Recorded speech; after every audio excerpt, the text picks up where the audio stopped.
Hey, how do you tell an epic? Part 4, I guess.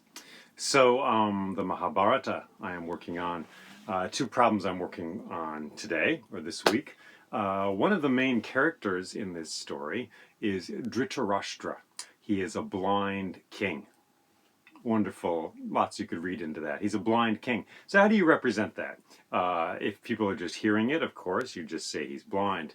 But if you're on stage or on film, how do you represent his blindness? So, that's something I've been working on. Perhaps he could have his eyes closed all the time, like this, and say, da, da, da, da, da. Perhaps he could just stare in a funny way, like this. Anyway, something I'm working on. His wife, Gandhari, is also, she's a queen. She can see, but she has a scarf over her eyes, so she is also not really seeing things. But I think she should be represented differently. Anyway, I'm just letting you into the problems here, the things we have to wrestle with, and perhaps there will be some illumination here for you or for me as I consider these problems. The other one is a multiplicity of characters. There's a scene, there's several scenes with many characters. So the body language I'm trying to work on. If you're on stage, my tendency is to embody the characters.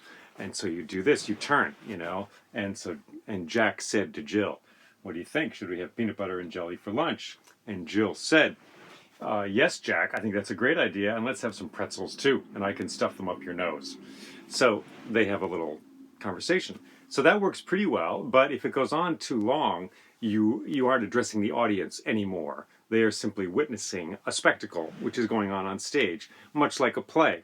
If they don't break the fourth wall, they're all talking to each other. And one of the powers of storytelling is the way in which it involves the listener, the audience. They are a part of it. They are co-creating it. A film is completely a spectacle. You are witnessing it. The film doesn't care. A story, they are involved. So I do like to address the audience, right?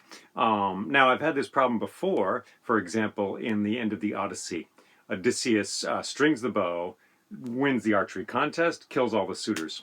And one problem I had was not to shoot the audience because you can do this, and he strung the bow. That works pretty well, but there's something really great about he strung the bow.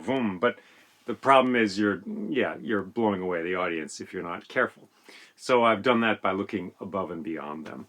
In some of the scenes in the Mahabharata, again, the question is how to involve the audience. If you've got 6 different characters all talking at different times, so I don't have an answer. This isn't a video where I'm like, this is my solution. It's just something I'm wrestling with, and it feels good to wrestle with it. I suppose you could do voices. You can do body language for the characters as well. I will find a way to solve this, and it will probably change. My answers will change as rivers change. And finally, one last thing. I read an essay by someone about the Mahabharata, forget the name, and the person said, in a real way, you can never begin or finish reading the Mahabharata. It is endless. And that's very reassuring. This person suggested we just dive in and read wherever, and that's fine. You should do that. You don't just begin at the beginning and go to the end. So I give these thoughts to you today, thinking about epic, thinking about the Mahabharata. Thank you for watching. Take care.